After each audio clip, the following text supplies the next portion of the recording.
Да, вот так незаметно прошел весь день. Вечером, когда уже можно отодвинуть все дела, мы любим покушать, посмотреть какое-нибудь кино или сериал, почитать, поболтать и ложиться спать. Я очень люблю такие дни.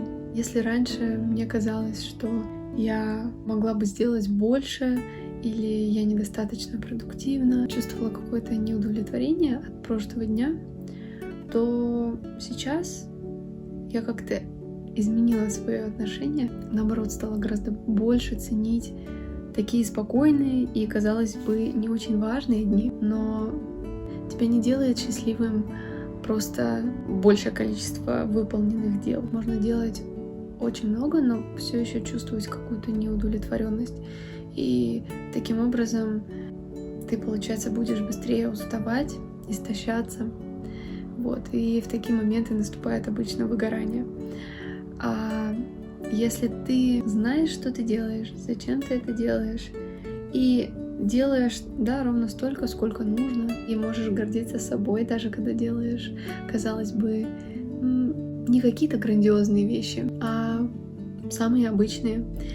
Потому что к большим целям мы идем маленькими шажочками, и маленькие шажочки очень важны.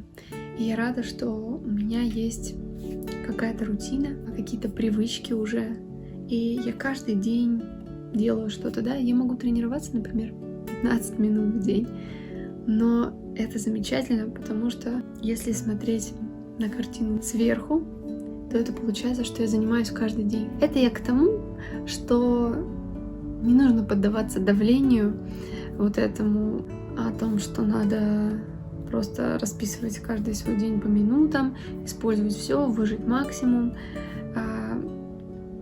бесцельно особенно. Вот. Просто нужно знать, да, свои цели и медленно, но верно, не насилуя себя, насколько это возможно, подстраиваясь под каждый день, ведь каждый день мы по-разному себя чувствуем.